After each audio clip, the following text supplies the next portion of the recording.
नमस्कार, स्वागत है आपका मेरे चैनल आपकी दीदी ललिता में। तो आज मैं आपको बताऊँगी कि हम क्या-क्या प्रयत्न करें जिससे माता रानी प्रसन्न होकर हमारी मनोकामनाओं को पूर्ण करें। तो हम इन जो गुप्त नवरात्रों में हम अपनी मनोकामनाओं को पूरा करने के लिए बहुत कुछ कर सकते हैं और इन नवरात्रों में कहते हैं कि उजागर नवरात्रों से इन नवरात्रों में हमारी मनोकामनाएँ पूर्ण होने के काफ़ी हद तक हमारे मतलब चांसेस रहते हैं। तो कहते हैं कि इनमें 10 महाविद्याएँ भी जागृत रहती हैं, तो इसलिए इन नवरात्रों में मनोकामनाओं की पूर्ति शीघ्र हो जाती है।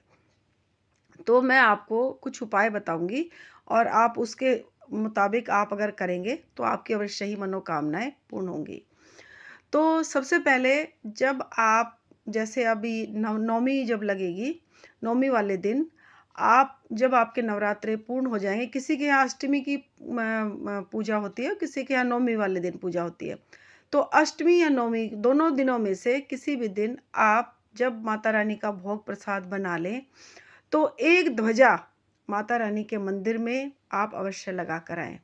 कहते हैं ध्वजा लगाने से हमारे घर में हमेशा प्रगति बनी रहती है और माता रानी की प्रसन्नता हमारे लिए बनी रहती है। तो ये काम भी आप अवश्य करें। दूसरा, अब जितने दिन चले गए कोई बात नहीं, जैसे आज तो दूसरा ही नवरात्रा था, कल से फिर तीसरा हो जाएगा। तो आप रोज़ एक गुलाब का फूल या कमल का फूल माता रानी को अवश्य ही चढ़ाएँ।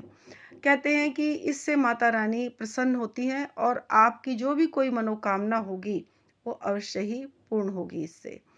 दूसरा है कि इन नवरात्रों में जितने भी वार पड़ते जा रहे हैं, आप उस वार के हिसाब से आप जैसे मंगलवार है तो गुड़ का दान करें, माँ को गुड़ का भोग लगाएँ। बुधवार है तो आप जैसे हरे मूँग भिगो दीजिए और वो आप जाकर जैसे गणेश जी के मंदिर में चढ़ा कर आइए। तो इस तरह से आप वारों के हिसाब से आप अपने माँ भगवती के लिए जैसे मंदिर में जाएँगे और पूजा अर्चना करेंगे, तो आपको इसका भी फल बहुत मिलेगा। दूसरा, आप जैसे ये कर लीजिए कि यदि किसी बच्चे का विवाह होने में अड़चन आ रही है, तो आप उसकी उम्र के हिसाब से लौंग ले लीजिए।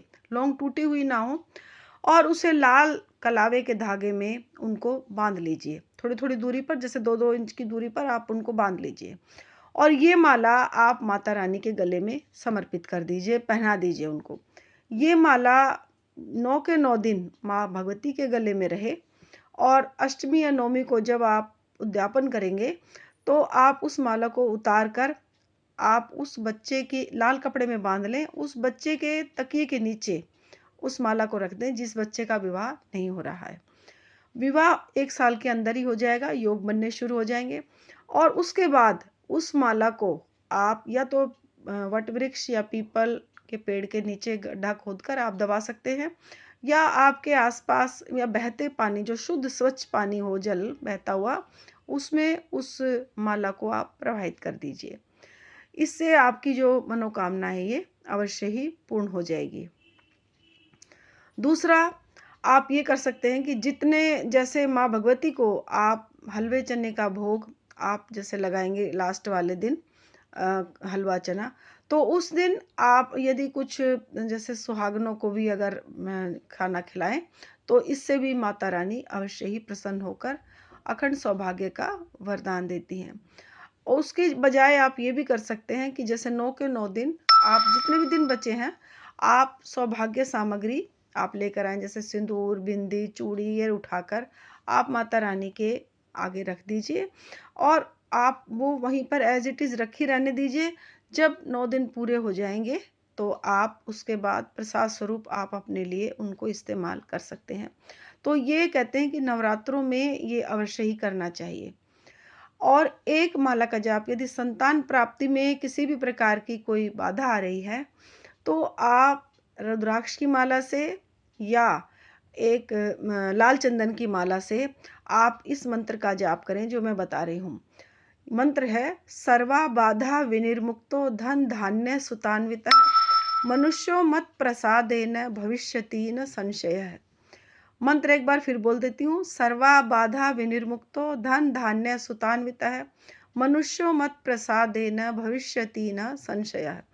मतलब अगर किसी भी प्रकार की कोई बाधा है तो माता रानी उस बाधा को काट कर आपको आपकी मनचाही संतान आपको देंगी, और उसके साथ साथ धन धान्य का भी आपके यहाँ कोई कमी नहीं होगी। आप माला का जाप करें, एक माला का जाप कर लें, अगर ज़्यादा से ज़्यादा करेंगे तो बहुत ही अच्छा है। फिर आप इस मंत्र की, जैसे आप गाय के गोबर का कंडा जलाकर आप 9 आहुतियाँ इस मंत्र का जाप करके आप दे सकते हैं। इससे आपकी जो हवन का कार्य है वो संपूर्ण हो जाएगा, और इन 9 दिनों में यदि आप नौमी के दिन इसी मंत्र के जाप से हवन करा लें, तो भी आपको बाधा जो संतान प्राप्ति में आ रही है, वो बाधा आपको नहीं आएगी। तो इस तरह से आप ये कार्य करें, और आप इस कार्य को करेंगे तो आपको संतान प्राप्ति में अवश्य ही लाभ मिलेगा। बिल्कुल निसंकोच आप इस उपाय को करें और आपके घर में भी शीघ्र ही किलकारियाँ गूंजेंगी। तो आज के लिए इतना ही। कल फिर मिलूँगी एक अच्छे वीडियो के साथ, तो आप इस उपाय को अवश्य करें।